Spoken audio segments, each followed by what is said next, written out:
I'm very pleased to be here, and thank you for that introduction. Tonight, this evening, I'd like to call your attention to attention. And let me begin with a story. It's about a classic experiment in social psychology. It was done many years ago at the Princeton Theological Seminary with divinity students. Each student was told that they're going to give a practice sermon.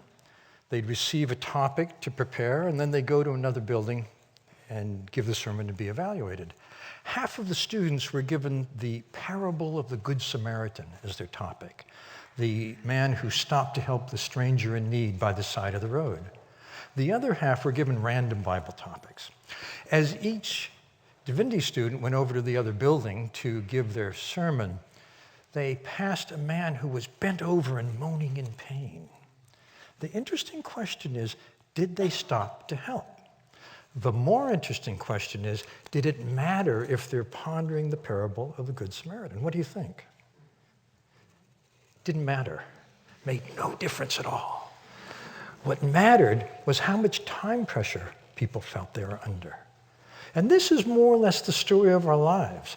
There's a spectrum that runs from noticing the other person, to tuning into the other person, to empathizing and understanding what's going on with them. And then if they're in need and there's something that we can do, compassion and maybe helping them. But if we never notice in the first place, we never go down that road. And this is the problem with attention today. It's under siege. I think the moment I knew we were in trouble was a while back before I started writing the book, Focus. I was on my way to a meeting. I was driving. I live out in the country in New England. I was late, but I was wanting people there to know I was coming. So as I was driving, I was texting them on my way. That was rather horrible because it turns out, as I read not very long after that, that texting while driving is the same as drinking while driving. It's really bad. In fact, in my state, it's outlawed now. Another thing I've noticed is when I was writing the book, I'd be kind of on a riff, really in flow, writing well. Then I'd have to look something up. So I go to Google Scholar. I love Google Scholar because it gives you access to the academic database. So I open my web browser, and my web browser presents me with the news of the day. And I'm a news junkie. So all of a sudden, I start reading news stories, and before I know it, I've been lost. 15, 20 minutes has gone by before I realize that, I was supposed to be looking that up. And today, we're all in the same boat, in that the tools that we use, our computer, our phone, and so on, are also devised to interrupt us, to seduce us, to draw our attention from this to that. And usually under that is trying to sell us something, a pop-up ad or whatever. But attention is besieged in a way that has never been true before. When I was going around to publishers and telling them I wanted to write about attention, one publisher said to me, "That's wonderful. We'd love to have that book, but could you keep it short?" So what happened to us? In 2007, Time magazine, a major American publication, had a small article that said there's a new word in the English language. The word is pizzled. It's a combination of puzzled and pissed off. And it refers to the moment when you're with someone who takes out their BlackBerry and starts talking to someone else and ignoring you. In 2007, that was unusual.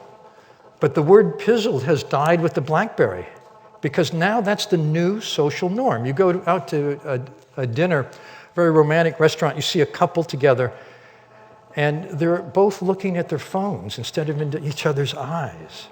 Something has happened to us. In 1977, Nobel Prize winner Herbert Simon wrote, very prescient, he said, "Information consumes attention.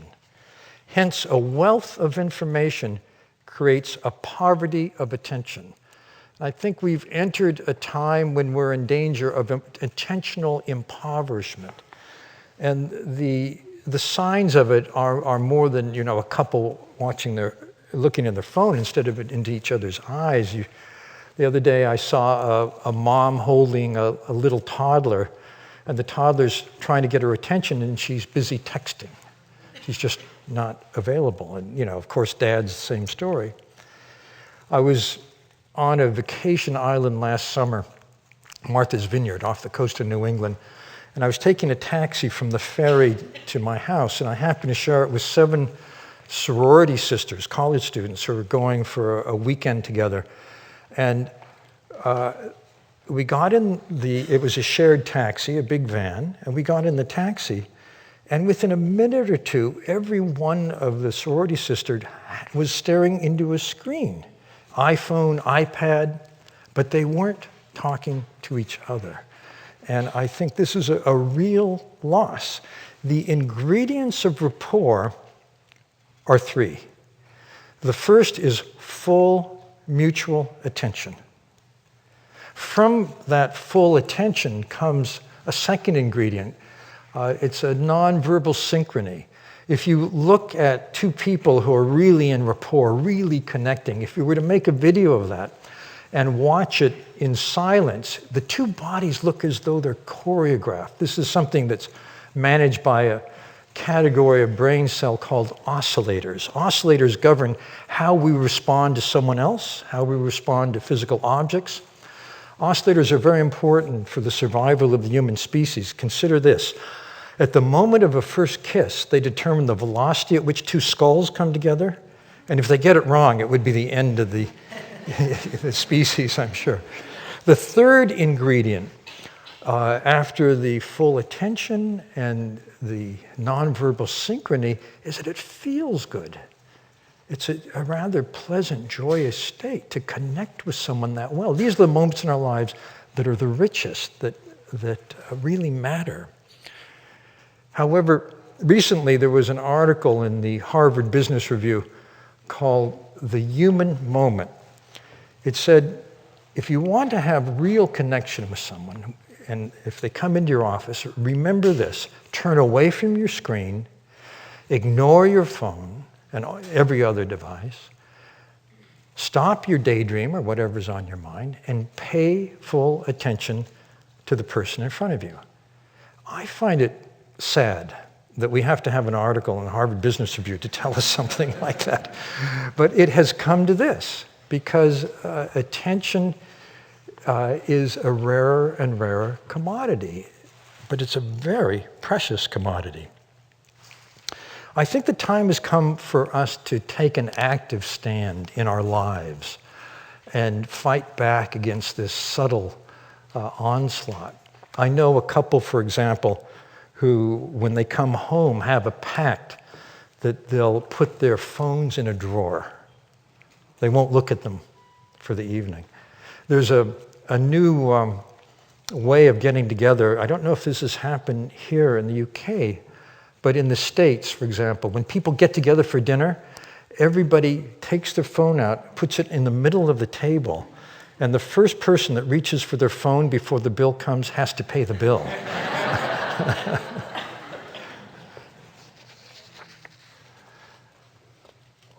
Now, there's not just one kind of attention. There's several varieties. The most obvious is selective attention, when we focus on one thing and ignore others. There are 2 main kinds of distractors, 2 general classes. One is sensory distractors. So if you're looking at me, you're probably not noticing this whiteboard here, right? That's relatively easy. The tough one is the second category. It's emotional distractors. Our emotional distractors are extremely powerful.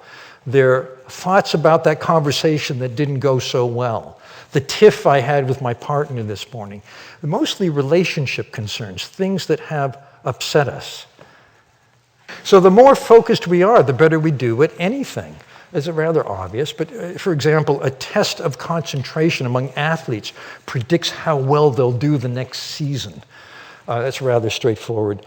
And the less our mind wanders, or students' mind wander reading a text, the better we comprehend the text. However, it turns out, on average, while we're reading a book, our mind wanders about 20 to 40% of the time. I think it depends on the book. That particular study was done with Pride and Prejudice. If it had been done, say, with, 50 Shades of Grey or Blink or whatever, it might have been different. But the point is that the more disrupted attention is, particularly for young people, the harder it is for them to grasp, to build the cumulative mental models that amount to mastery in any subject. There are basically three modes of attention I want to call your attention to. And here's a schematic. So this is generally the relationship between performance. Say this is high, this is low. And this is the horizontal line is brain activity, particularly levels of stress hormones like cortisol, adrenaline. And the relationship is very telling. It goes like this.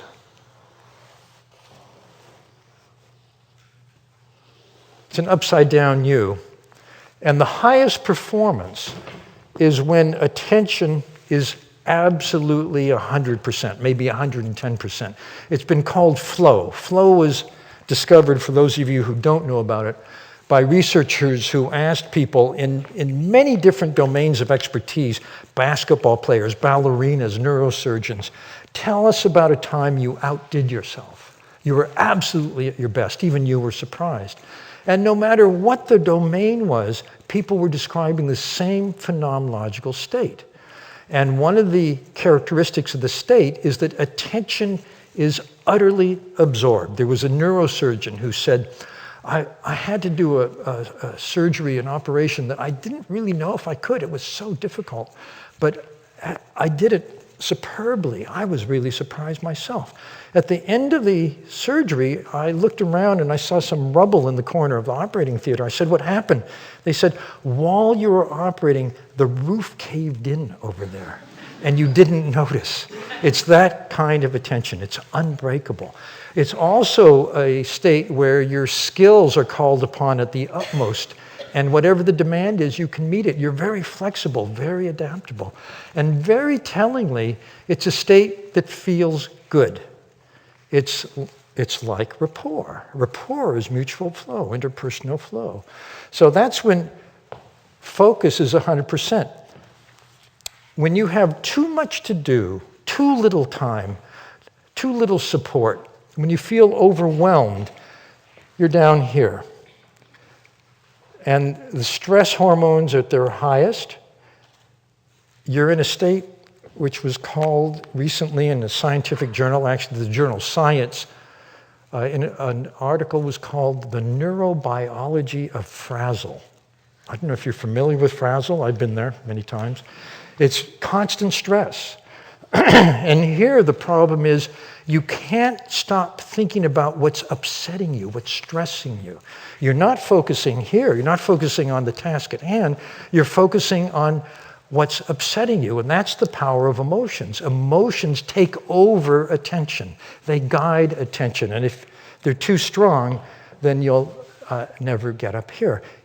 Over here, performance is low because people are undermotivated, disengaged. This is a huge problem, disengagement in the workplace. People feel, in fact, there was a survey. This is really interesting. It was done at Harvard. 2,500 people are given an iPhone app, and the app rings them at random times during the day, and they answer two questions. What are you doing now?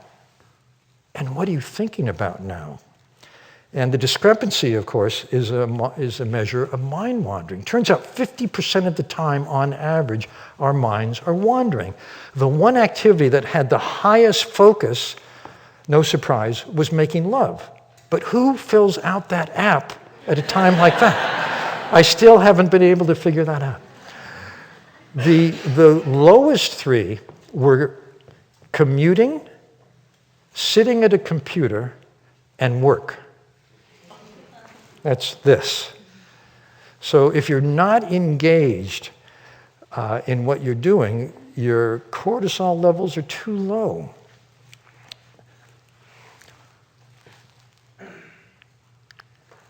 So I've been talking about focusing as though it were the only valuable kind of attention. But actually, mind wandering, which is the enemy of focusing, the term they use in brain science is they are anti-correlated. If your mind is wandering, by definition, you're not focusing, and vice versa. Mind wandering is absolutely essential for creative insight. The creative process demands that, first of all, you gather information, you focus on the problem, you really concentrate, and then you let go. The annals of science and mathematics are full of people who came up with incredible solutions when they're just daydreaming, in the shower, getting on a bus, walking your dog. And that's because during mind wandering, we're able to make connections between remote elements in a new way that has value. That's the definition of a creative act. Of course, if you're going to execute, if you're going to put the idea to use, then you have to go back into focus. But mind wandering is extremely valuable. There's another level at which attention operates. This has to do with leadership. I argue that leaders need three kinds of focus to be really effective. The first is an inner focus. Let me tell you about a case that's actually from the annals of neurology. There was a corporate lawyer who unfortunately had a small prefrontal brain tumor. It was discovered early, operated on successfully. After the surgery, though, it was a very puzzling picture because he was absolutely as smart as he had been before, very high IQ, no problem with attention or memory, but he couldn't do his job anymore. He couldn't do any job. In fact, he ended up out of work. His wife left him. He lost his home. He's living in his brother's spare bedroom. And in despair, he went to see a famous neurologist named Antonio Damasio. Damasio specializes in the circuitry between the prefrontal area, which is where we consciously pay attention to what matters now, where we make decisions, where we learn, and the emotional centers in the midbrain, particularly the amygdala, which is our radar for danger. It triggers our strong emotions. They had cut the connection between the prefrontal area and the emotional centers. And Damasio at first was puzzled. He realized that this fellow on every neurological test was perfectly fine, but something was wrong. And then he got a clue. He asked the lawyer, when should we have our next appointment? And he realized the lawyer could give him the rational pros and cons of every hour for the next 2 weeks, but he didn't know which is best. And Damasio says, when we're making a decision, any decision, when to have the next appointment, should I leave my job for another one? What strategy should we follow going into the future? Should I marry this fellow compared to all the other fellows I married? Those are decisions that require we draw on our entire life experience. And the circuitry that collects that life experience is very base brain. It's very ancient in the brain. And it has no direct connection to the part of the brain that thinks in words. It has very rich connectivity to the gastrointestinal tract, to the gut. So we get a gut feeling. Feels right, doesn't feel right. Damasio calls them somatic markers.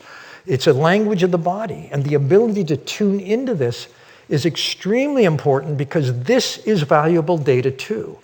They did a study of California entrepreneurs and asked them, how do you make your decisions? These are people who built a business from nothing to hundreds of millions or billions of dollars.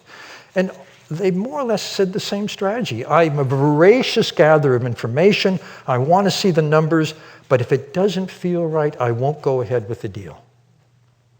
They're tuning into their gut feelings. I know someone, I grew up in the farm region of California, the Central Valley, and my high school had a rival high school in the next town, and I met someone who went to that other high school.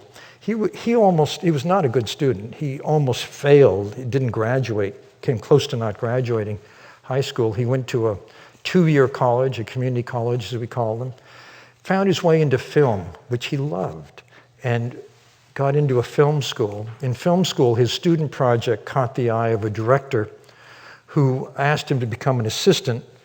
And he did so well at that the director arranged for him to direct his own film, someone else's script. He did so well at that, they let him direct a script that he had written.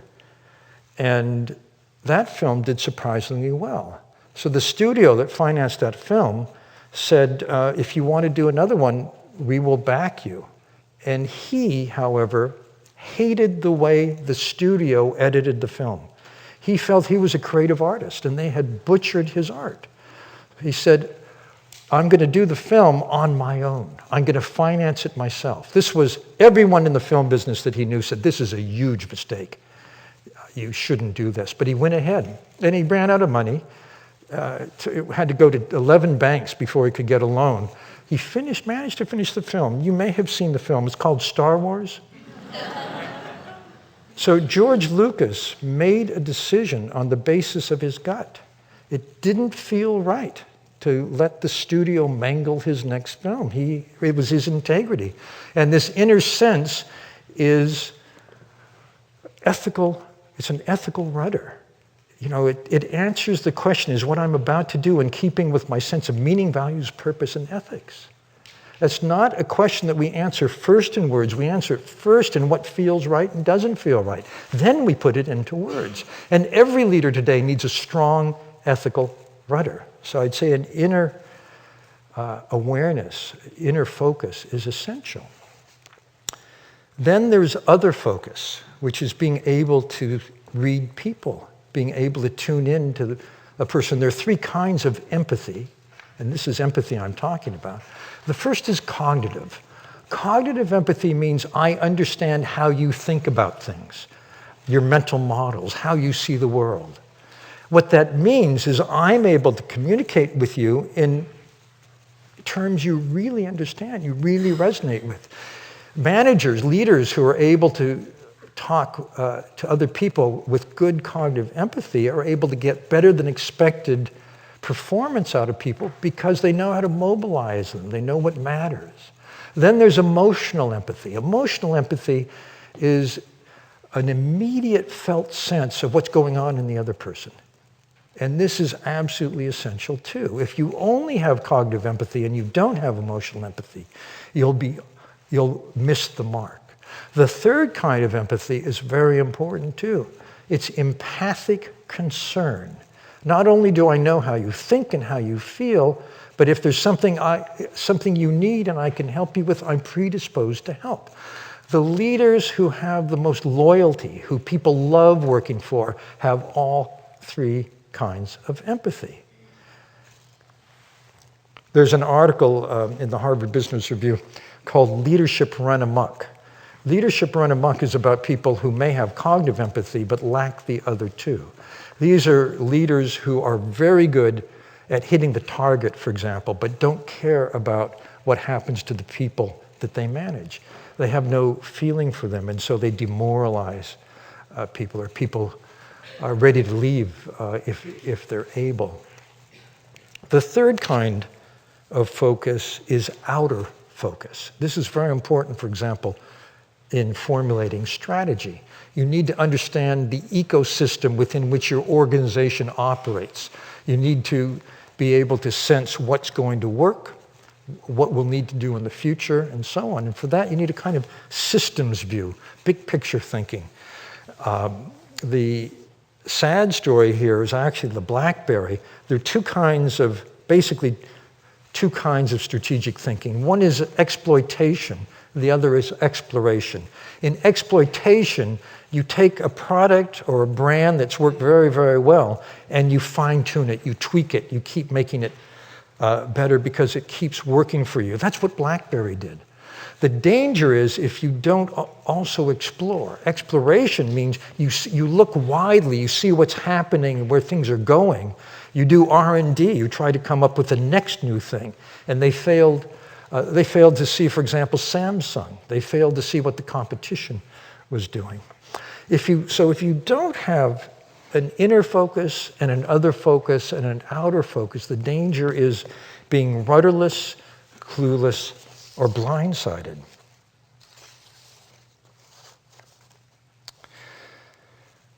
Attention is a mental muscle. It's like going to the gym. If you go to the gym and you lift weights, every time you do a repetition, you strengthen the muscle that you're working. Attention can be strengthened in the same way. In fact, I think I'll show you how, if you're interested. It'll just take 2 minutes. All you have to do is sit straight up.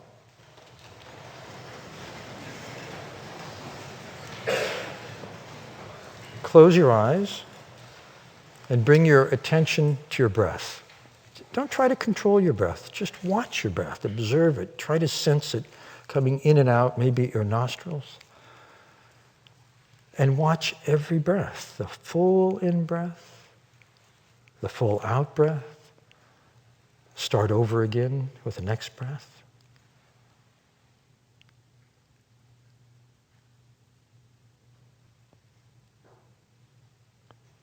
And just start again with the next breath. Be fully aware of the sensation.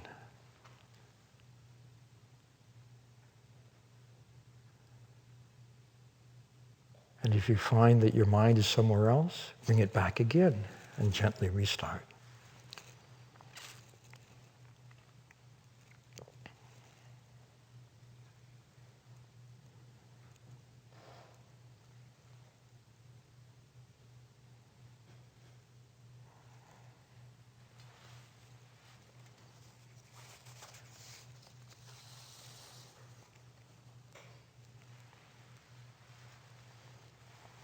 Now you can open your eyes. Did anybody notice their mind wandering? Did anybody bring it back? That's the rep. Actually, the exercise is not keeping your mind focused. The exercise is when it wanders, bringing it back. That's what strengthens the connectivity in the attentional circuitry. This is a study that was done at Emory University. And this is a basic muscle of mind. What's interesting to me is that we don't exercise it, typically. We depend on externals to grab our attention. In fact, our economy, in a sense, is built on the grabbing of attention. Habituation is what the brain does when it sees the same old thing day after day after day, walking the same way to work or whatever it is. You don't see it after a while. The brain economizes on attention. Orienting, on the other hand, is opening up. It's whenever the brain encounters something new, novel, and surprising, it excites the brain. And think about it. Every season, there's a new fashion. Well, what is a new fashion? It's actually a minor variation on a basic product. Every year, there's a new car. Well, what's a new car? It's just enough difference to excite the orienting response. So it's the basis of our economy. It's a very radical move to cultivate the ability to manage your own mind so that you can orient at will. But that's exactly what's possible with attention training, and I've become a big advocate of it. One reason is the research. Richard Davidson, who's a neuroscientist at the University of Wisconsin, has expertise in the brain and emotion. And he's found in his research that when we're agitated, when we're upset and angry and anxious, there's a lot of activity in the right prefrontal area, just behind the forehead. Also in the amygdala, the brain's trigger point for the fight, flight, freeze response. When we're, on the other hand, in a really positive state, I feel great, enthusiastic, what a wonderful day, there's a lot of activity on the left side and no activity on the right. Each of us has a ratio at rest, a right to left activity that predicts our mood range day to day. He finds there's a bell curve for this, like for IQ. Most of us are in the middle. We have bad days, we have good days. If you're very far to the right, you may be clinically depressed or clinically anxious. If you're very far to the left, you're very resilient. You bounce right back from setbacks. So Davidson paired up with a fellow named Jon Kabat-Zinn, who has made mindfulness, as he calls it, very popular, for example, in the medical sector as a way to manage chronic conditions. And also, in the States, at least in business recently, a lot of businesses are bringing it in. And it's more or less what we just did. Davidson and Kabat-Zinn went to a biotech startup, a 24/7, high-pressure environment, and they taught people how to do mindfulness, which is more or less the exercise of watching the breath. But they did it 30 minutes a day for 8 weeks. What he found was that before that, people's brains were tilted to the right. They're pretty hassled and stressed. After 8 weeks, 30 minutes a day, they were tilting back toward the left. And what's very interesting is people spontaneously started saying, hey, I'm starting to enjoy my work again. I remember what I love about this job. In other words, the positive mood was really making a difference. There's one reason that businesses are bringing it in. I myself feel that it's not we adults who are most in need of paying attention to attention in this way. I think it's children, because childhood has changed. Childhood has changed as a side effect of this onslaught of the digital world into our personal universe. I was talking to an 8th grade teacher who was complaining about how kids now are texting in the States. I don't know about here. Texting has overcome phone calls among teenagers as a preferred way to connect. There are kids who will send 100 texts a day to their friends. And that's not unusual. She said, for 20 years, I've been teaching the same book to my 13-year-olds. It's Edith Hamilton's Mythology. And she said, in the last 2, 3, 4 years, my students are starting to say they're having trouble reading this. It's a little too hard. And she attributes it to a loss of ability to comprehend because of this constant distraction. I saw a kid, maybe 9 or 10 years old, riding a bicycle and texting while he was riding. Can you believe that? Luckily, it was in the country, on a country lane. The reason I'm worried about children is that the brain is the last organ of the body to become anatomically mature. It starts growing from birth, and it actually doesn't finish until the mid-20s. During that time, the principle of neuroplasticity is extremely important. Neuroplasticity says that repeated experiences shape the brain. Use it or lose it is another way of saying it. If a child has an experience, for example, of empathy and another experience of empathy, the circuitry for empathy grows. If a child has the experience of paying full attention and ignoring distractors, which is what we just did, the connectivity for that circuitry grows. And children need this in order for their brains to develop well. When we see a child grow and go through different phases of childhood, what we're seeing are the external signs of brain growth. And I think it's incumbent on us to help children shape their brains in the best way. I was in a classroom of 7-year-olds in Spanish Harlem in Manhattan. Spanish Harlem is a very impoverished place. The children there live in housing projects, and the projects are pretty dire. One child came to class, the teacher told me, and was a little shaken. He'd just seen somebody shot. And the teacher said, how many of you know someone who's been shot? Every hand went up. It's that kind of childhood. It's a very tough place. And I happened to be there to watch something called Breathing Buddies. Every day, this classroom, all the kids have a session where they go to their little cubbies and they get a favorite stuffed animal and they lie it down on a rug on the floor. They put the animal on their belly and they watch it go up with the in-breath and down when they breathe out. And they count 1, 2, 3 on the in-breath, 1, 2, 3 on the out-breath. And they're doing exactly what we just did. They're strengthening the capacity, the mental muscle of attention. There's something else, there's a twofer here, because the same circuitry also calms stormy emotions. The ability to manage emotions is inextricably linked with the ability to pay attention. And the teacher said, one day, because of a scheduling problem, we had to skip this, and the class was chaotic. The class was chaotic. So it makes a huge difference for these kids. I've long been an advocate of what's called social emotional learning. Social emotional learning takes the emotional intelligence components, self-awareness, managing your inner life, empathy, handling relationships, and makes it part of the curriculum. Not in a way that takes away from academics, but in a way that enhances children's ability to handle themselves and their relationships. And children's relationships, if you're a parent, I don't need to tell you this, but from puberty on, before puberty, the most important relationships in a child's life are family. After puberty, forget family, it's other kids. And the melodramas of childhood, they didn't invite me to the party, whatever it means, capture attention. Those are emotional upsets. The more you can manage those upsets, the more attentional capacity you have to hear what the teacher is saying. One of the things they do in these classes, in these programs, I've seen this in New Haven in a neighborhood very similar to Spanish Harlem.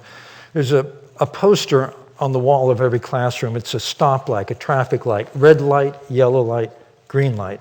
It says, when you're upset, remember the stoplight. Red light, stop, calm down, and think before you act. Well, stop says you have a choice. Calm down means you can manage your inner turmoil. Think before you act is a very valuable lesson because it says you can't determine what emotions you're going to have. Our emotions come unbidden. But once you have them, you can stop and think what you're going to do. In fact, one definition of maturity is lengthening the gap between impulse and action. Yellow light, think of a range of things you could do and what the consequences might be. Green light, pick the best one and try it out. This is a lesson in what's called cognitive control. Some of you may know about the marshmallow test. It's a rather legendary study in psychology. 4-year-olds at Stanford University are brought into a room one by one, sat down at a small table, big juicy marshmallow put in front of them. The experimenter says to this 4-year-old, you can have the marshmallow now if you want, but if you don't eat it till I come back from running an errand, you can have 2 then. Then she leaves the room. This is a predicament that tries the soul of any 4-year-old, I assure you. I've seen video on it. Some of them will go up and sniff it as though it were dangerous and then jump back, and others go off and sing and dance to themselves in a corner to stay distracted. About a third of the kids can't stand it. They just grab it and gobble it down on the spot. And another third or so wait the endless 10, 12 minutes until the experimenter comes back and they get the 2 marshmallows. The payoff from the study came 14 years later when they're tracked down as they're about to go to university, and the 2 groups are compared, the ones who gobbled, the ones who waited. And it turns out the ones who waited get along much better with their peers. They're still able to delay gratification in pursuit of their goals, which is exactly what that's a test of. And this was a surprise. On the American University Entrance Exam, the SAT, which at that time had 1,600 total points, the kids who waited had a 210-point advantage over the kids who grabbed. This is really interesting because these are all children of parents at Stanford University. These are high IQ, high-achieving families. So what's going on? The difference seems to be that if you're not able to manage your impulse, and mind wandering is kind of a microcosm of that, then you're going to be more upset, you're going to be more emotional, you're not going to be able to pay attention to what the teacher is saying, so you can't learn as well. There was a study done just a few years ago in New Zealand. Every child in a city in New Zealand who was born over a course of a year, became part of the study. From ages 4 to 8, they were rigorously tested on cognitive control, many different measures, including the marshmallow type test. And then when they're in their 30s, they're tracked down again. And it turned out that cognitive control, the ability to keep your mind here or bring it back when it wanders, was a better predictor of financial success and health in the mid-30s than either IQ or the social economic status of the family you grew up in. It's a completely independent factor. In fact, the people who did the study argue that we should be teaching this ability to children in order to level the playing field. So this is becoming part of social emotional learning. Social emotional learning, though, also means being smart about your relationships. So here's something that happened in New Haven among 11-year-old boys. They're going to play what we call soccer. I think you erroneously call it football here, is that right? So these kids were 3 boys going to play soccer. The first kid is kind of pudgy, not very athletic. And the 2 kids behind him are very good at soccer, very athletic, and they're making sarcastic remarks to this first kid. And one of the other kids says to this first kid, the big sneer, "Oh, so you think you're going to play soccer?" And the pudgy kid stops, takes a deep breath as though to brace himself for the confrontation ahead. This could easily lead to a fight in the school. Turns around and says, "Yeah, I'm going to try to play soccer. I'm not very good at it. What I'm good at is art. Show me anything, I can draw it really well. But you're fantastic at soccer. Someday I'd like to be as good as you are." And at that, the other kid just melts, comes up, puts his arm around and says, "Oh, you're not so bad. Let me show you a thing or two." That was no accident. That is called a put-up. That boy learned it in his SEL. It's a way to handle put-downs, which is a very big problem in the early teen years. And it's just part of a wider curriculum which pays attention to what matters to kids, and attention needs to be part of that curriculum. And it's not just schools. Parents are the first coach in all of this. When you pick up a baby who's crying and soothe her, you're actually teaching her how to soothe herself. When you point out to a toddler, when you did that, it made your friend feel bad, that's a lesson in empathy.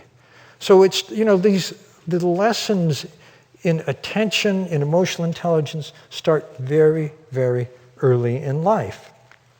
But I think we've got to get better at it. One reason is the kids are being exposed more and more to influences that aren't so great. I don't know if you know anyone, any youngster who likes video games and spends hours at them. Maybe it doesn't happen here in London, but it's a big problem worldwide. And the data on video games is rather mixed. For one thing, they actually do enhance some aspects of attention. If you're a kid who likes to play fighting games, battle games, and you have to be constantly on the lookout for the enemy who might pop up and kill you, it's very good for enhancing vigilance. You could be a very good air traffic controller, for example. However, it also means that if a kid happens to bump you in the hallway, your first thought is that he has a grudge against you. You get a bias toward hostile attribution.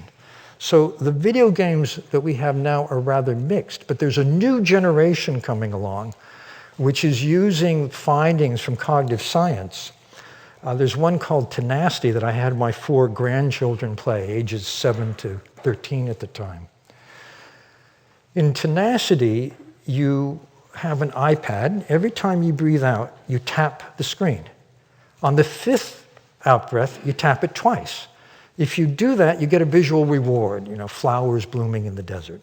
As you do it more and more, it gets harder and harder. So basically, what it's doing is training attention, but in a way that keeps the attention of kids the same way that all the other video games do. There are other things that we could be using. The media generally, and I say this as a reformed journalist, the media gives us a very toxic view of the world. Most of the news we get is about disaster, threats, horrible things happening to people. It's news for the amygdala. The amygdala is a very primitive part of the brain that wants to know what are the dangers. However, if we were to take on any given day all of the acts of kindness performed around the globe, a mom feeding her kid is an act of kindness. and we'd put it on one scale, and then we'd take all the atrocious acts and put them on another scale, the acts of kindness would far outweigh those of meanness. But we don't get that sense of the world looking through a media lens. But we can use the media better. One example I like is Sesame Street. If you have a toddler, have had a toddler, you may have watched Sesame Street.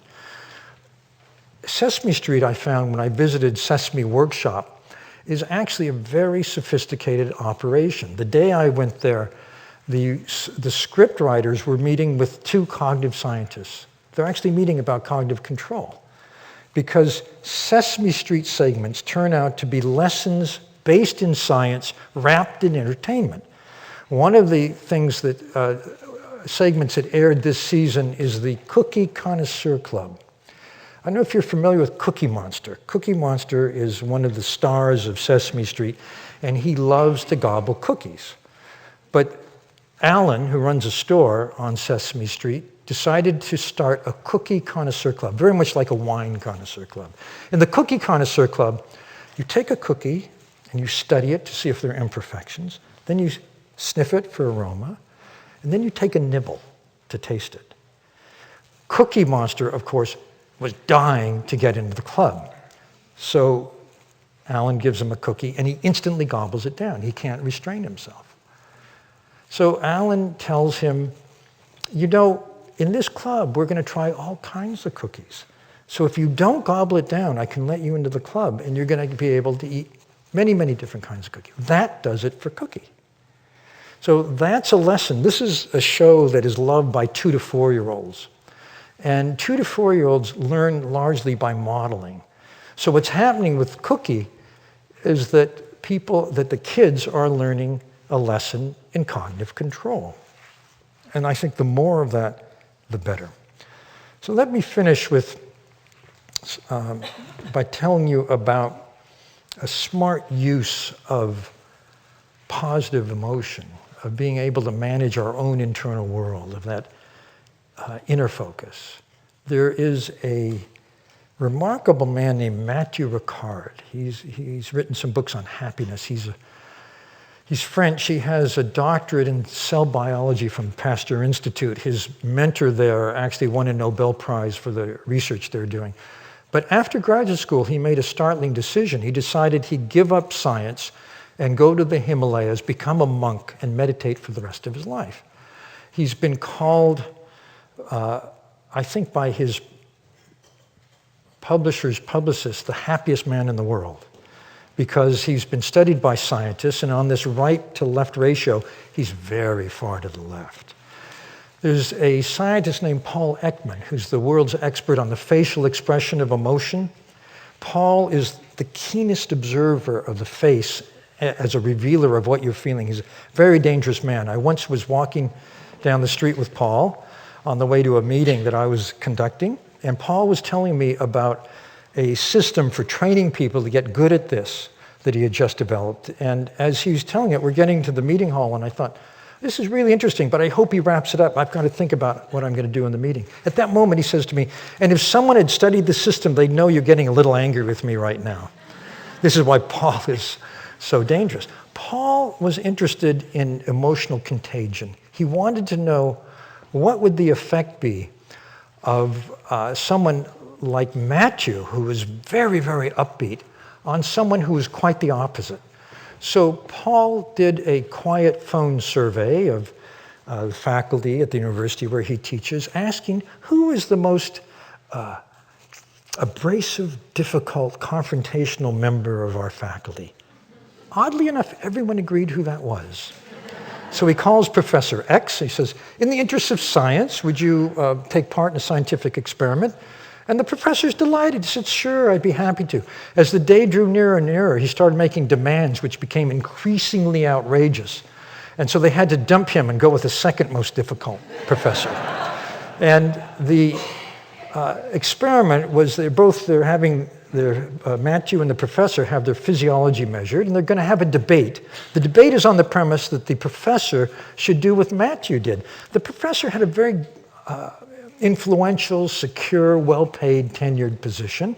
But the premise of the debate was that he would give it up and become a monk and go to a hermitage for the rest of his life.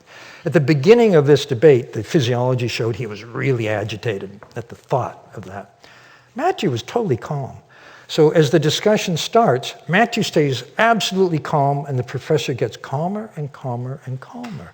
By the end of 15 minutes, he's having such a good time, he doesn't want to stop the discussion.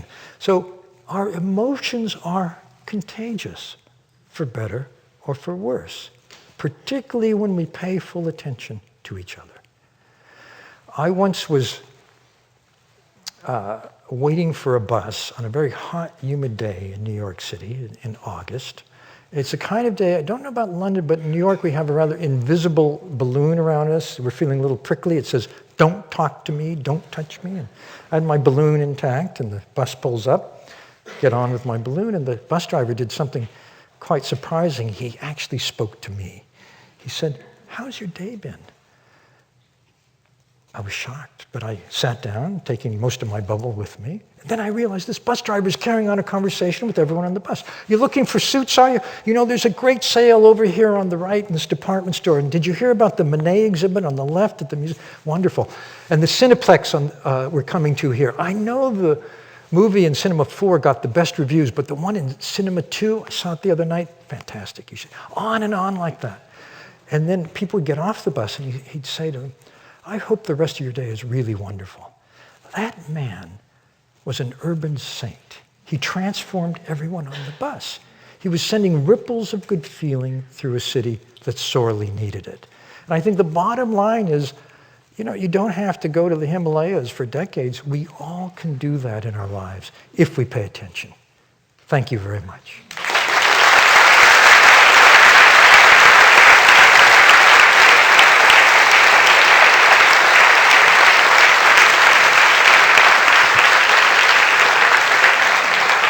So I'm happy to answer any questions you might have. There are mics here, and there's standing mics, I'm told, in the galleries. So just raise your hand if you have a question. First question over here. You mentioned the low cultures in America where there are murders every day.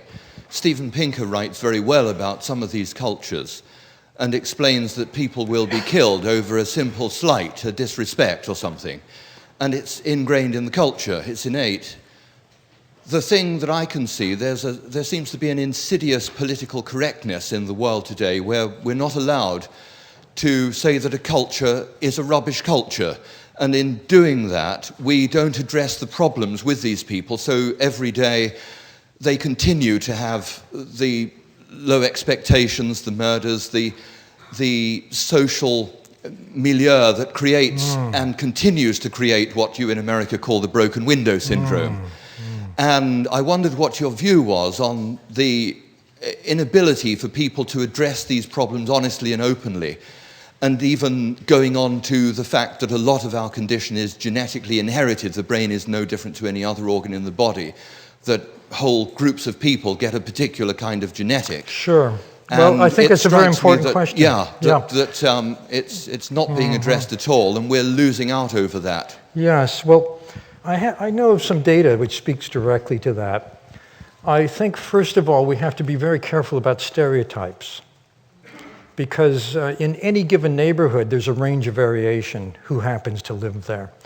There may happen to be some very talented young people who live in a neighborhood which is otherwise rife with problems. So, for one thing, we should allow for individual differences, but generally, it's a worldwide problem what to do with children who grow up in dire poverty.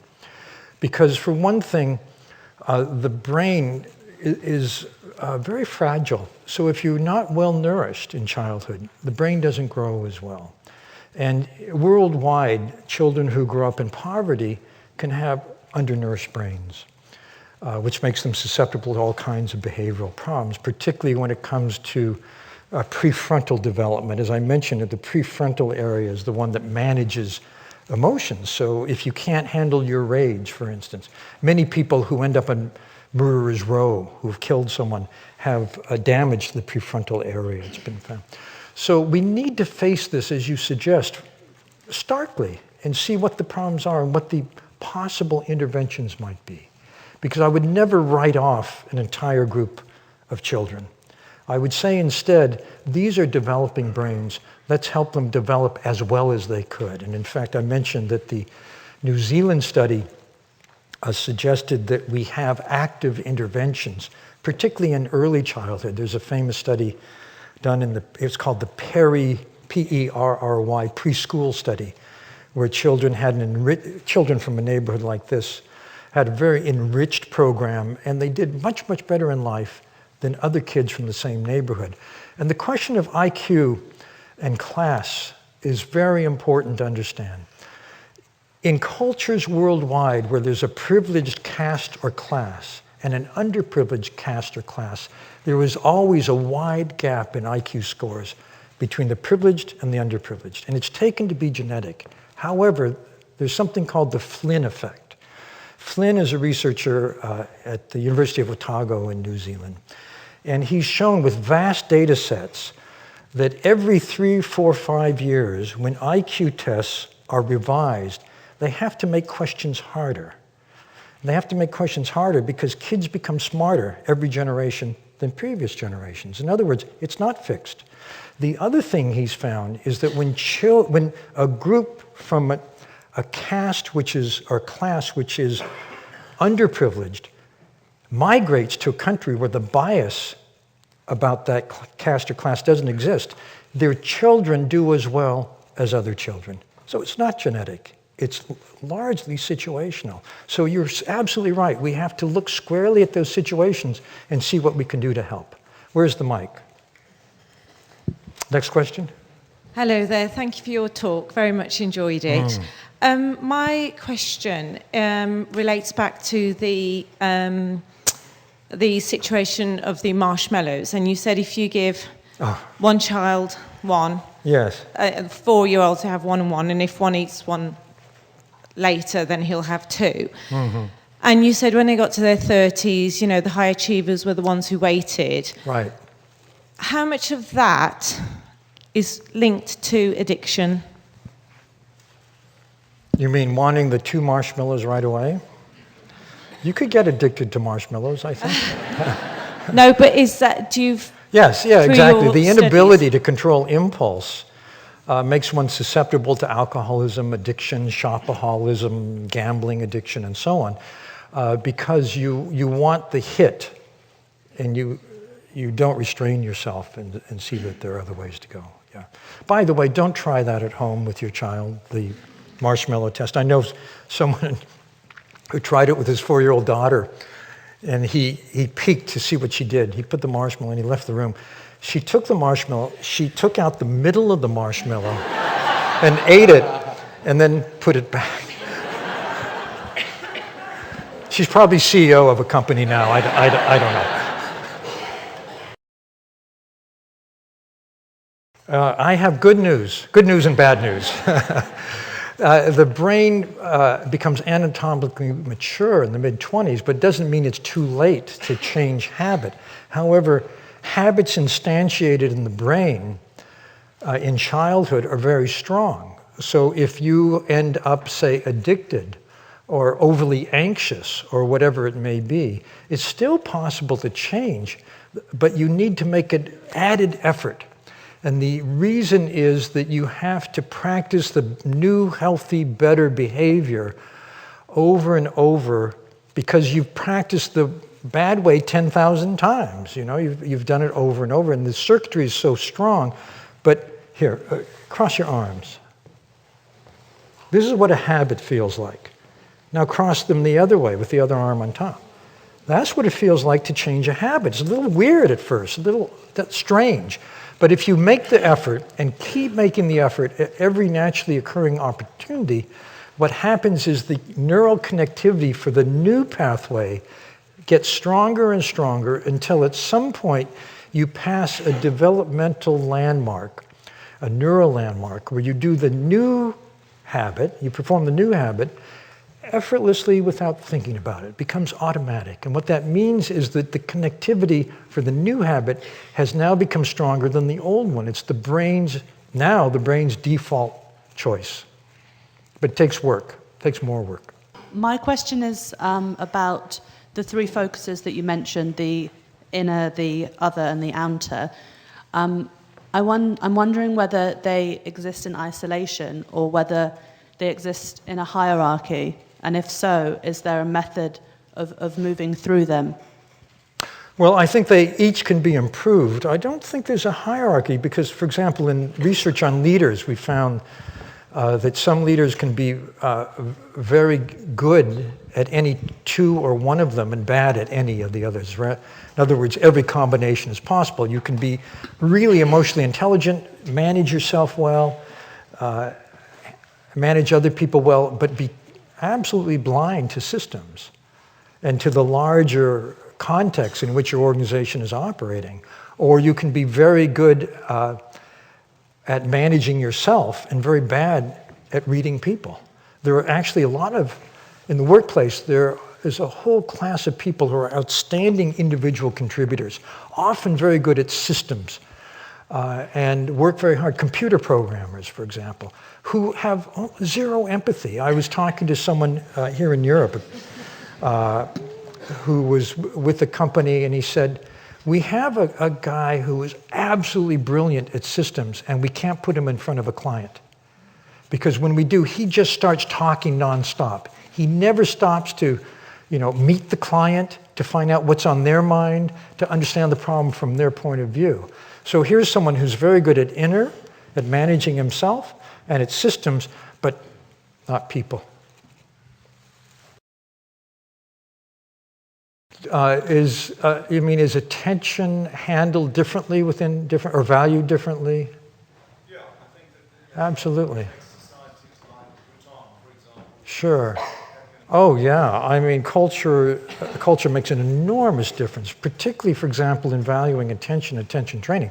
Most of the attention training methods we use now come from Eastern cultures. Because Eastern cultures, like Bhutan, for example, many people in Bhutan are meditators. Maybe to some extent, almost all of them, all of the citizens. It's part of the culture, it's part of the background. And so the methodologies they have are quite sophisticated. They've been developed over millennia. And people like Richard Davidson, who I mentioned, who do research in this area, are using expert advisors from those cultures to help him understand what the potential is for us to train attention. Because in the West, we're rather stunted in our view of how to train attention.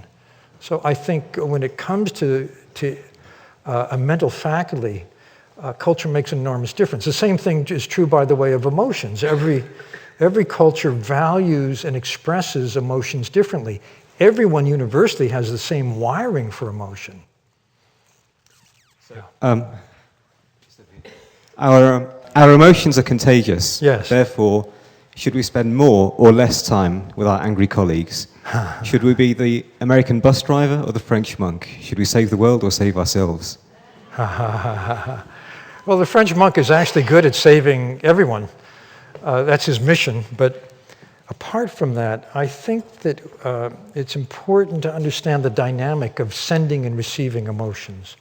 So there's several factors that determine in any given interaction who sends and who receives.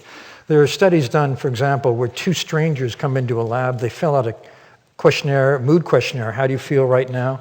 Then they sit facing each other in silence for 2 minutes. Then they fill out the same questionnaire.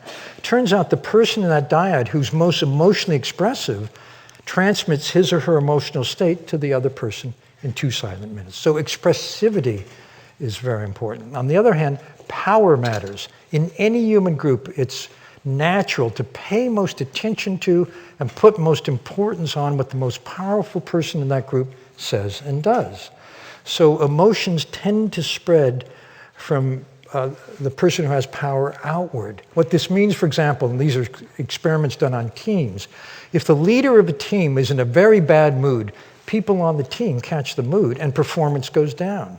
If the leader of the team is in a very good mood, a positive mood, people catch that and performance goes up. And this is true for business decisions, for creativity, for physical coordination, like putting up a tent. So that's a second factor, is the power relationship. The third factor has to do with Matthew Ricard, and that is, how stable are you? If you are going to go and be with your angry colleague, are you stable enough in a positive state that, like him, you can bring, or the bus driver, you can bring him into that state? Or are you going to end up angry yourself? So those are at least three factors that might determine the answer.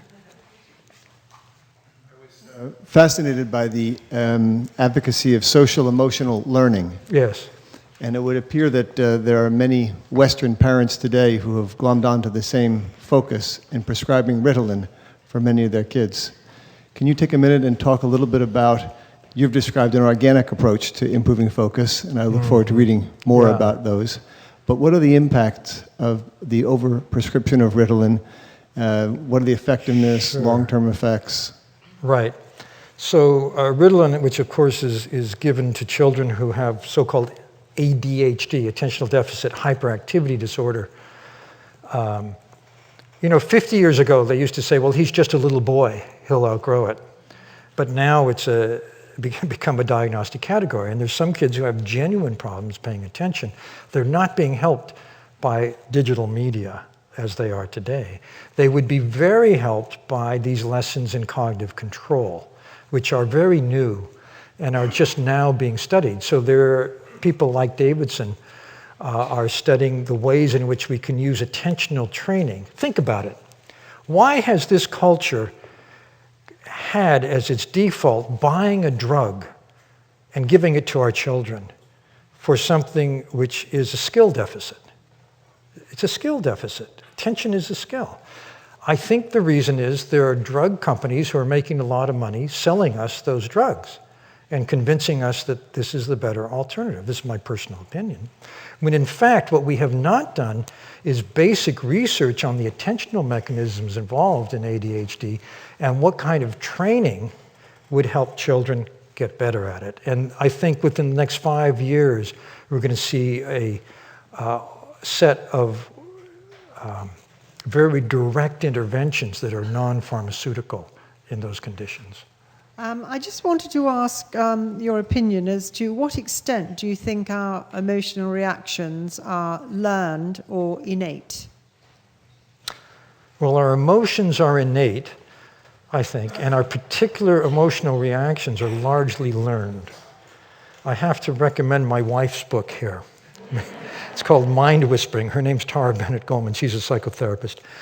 Because she talks about the way in which emotional patterns of reactivity are learned in childhood and how you can use mindfulness, cognitive therapy, a number of interventions to change the habits that are self-defeating. What's it called again, sorry? The name of the book is Mind Whispering, and her name is Tara Bennett Goldman. I found it very useful. I actually find her even more useful.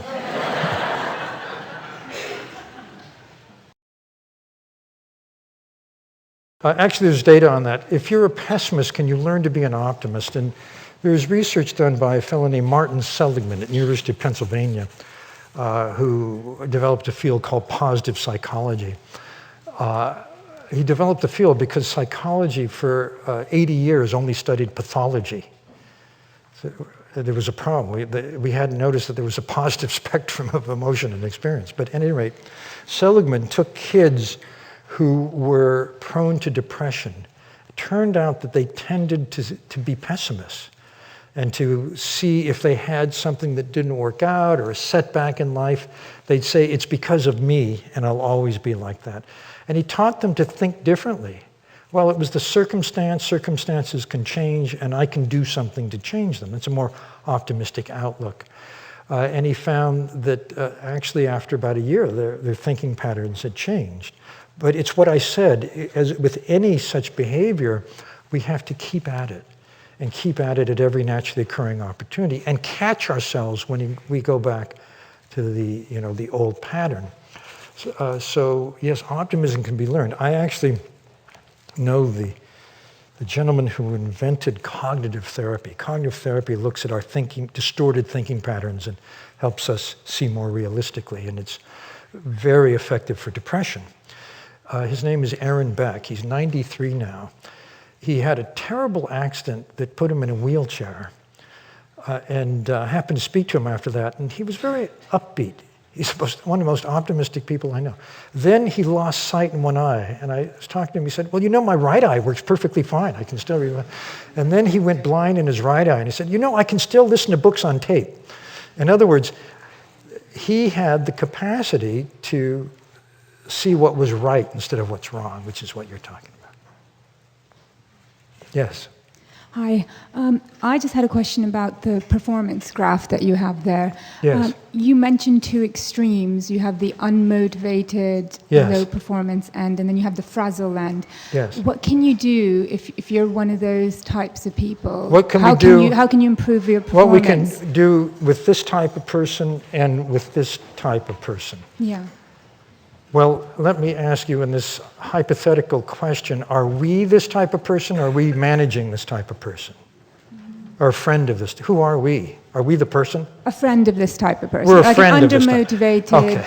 I have a friend who, yeah. I'd say the We psychologists hear undermotivated, that all the time. disengaged person. So, what the person needs who is under-aroused, who's disengaged, is involvement to get more motivated, more passionate, more engaged. And there's a literature now on something called good work. Good work combines three things. It combines what we're really good at, our excellence, with what we're really passionate about, what engages us, and what we value with our ethics. If you align those three things, you're naturally going to go up from here to there. In fact, you'll get into flow much more easily. So one question to ask our friend is, what would be good work for you, and what could you do to make it a larger proportion of the time in your day or your week or your month, or over the course of the next 5 years of your career? So that's a kind of individual strategy for that. If you're here, if you're frazzle, what you need is calm. So, which is very related to cognitive control, but there are many ways to calm down. However, if you can't, well, there are two strategies. If you're, say, frazzled because you have a boss that asks you to do too much in too little time and give too little support, you might get your boss's CV and send it out to a headhunter. But that's not an immediate solution. So instead, you might manage your own world better by finding something that works for you, that gets you physiologically relaxed. It might be meditation, it might be yoga, it might be deep muscle, it might be working out at the gym. Everyone is different. Do it every day. And do it before you go to work, or whatever's frazzling you. Because what happens is that over time, your body's set point for stress changes, and you'll be able to manage better or to be in a more relaxed state in the circumstance. Two general strategies. Yes? I've got two quick questions. The first one might be a silly question, so I apologize if I've missed this, but do you see focus as an extension of emotional intelligence, or is it cognitive, or is it both? Right. So what I think is that attention was embedded within emotional intelligence because the brain's circuits for emotions, for empathy, and for attention intermingle. I just never thought about it. I didn't realize I had to write a whole new book about it until I did. Okay. The second question is, I've got a 2-year-old son. Oh. When he's 4, I fully intend to do the marshmallow experiment. I'm just wondering, between now and then, are there things that I could be doing for him that will help him be more likely to wait? You're probably doing them already. Just being a good enough parent is terrific, yeah. But pay attention to your child's feelings, needs. That's very important. I wasn't entirely surprised to hear this from a friend a little while ago who works in a psychiatric resident hospital. And the difference between the emotions of the sexes is absolutely enormous. If a woman comes in for a session, the psychotherapist will say, "How's it going? How are you?" And out will come exactly how it's going, how they feel. When a man comes in, very little is said. So the psychotherapist will say, "On the sofa over there are a collection of soft toys. Pick one up." So the man will go and pick up the panda, and the psychotherapist will say, "Well, how is Mr. Panda today?" And then it will come. So the difference of emotions between the sexes, however we like to think we are basically all the same, I think we are hugely different. So do I. Thank you. Well, I just wanted to make a response to the gentleman with the 2-year-old, because I have 3 children, and I'm sure that of all 3 coming out of exactly the same environment, probably would react very differently to the marshmallow test. So that goes back to my question, is it learned or innate? And I think often that some people just have a natural emotional intelligence. Oh, yes. I didn't answer your question. The answer is it's both learned and innate, in that each of us is born with a particular range of set points in the brain chemicals that manage emotion. That's our temperament. And as you know, if you have more than one child, kids differ from day one. On the other hand, epigenetics tells us that it's not the genes you have, it's which genes turn on and off that will make the lasting difference. And the behavior in a child is very malleable. So if a child is very impulsive, that child can learn cognitive control. If a child is too constricted, that child could learn to loosen up. There's data on children, for example, who are what are called behaviorally inhibited. This is work of Jerome Kagan at Harvard. He finds that about 15% of children are anxious about new stimuli, new playground, new friend, new food, when they're very young. These are the kids who at school age are identified as shy. And it had been thought that this was just genetic. But what he realized when he followed a group of these kids was that some of them by school age weren't shy. And he looked at the parenting they got, and he found that the difference was this. If your parents identify you as she's shy and protect you, those are the children who don't change. If parents say to a child, well, you may feel a little timid about it, but go ahead and try it anyway. That child learns, I'll feel a little scared at first, but if I go ahead, I'm going to have a good time. And those are the children who don't end up shy. So it's a malleable mix of both. Yeah. And I think we've reached the end of our time. Yeah. Daniel, I think you've held our attention brilliantly. Please would you join me in thanking him for a really fascinating, stimulating talk. Thank you so much.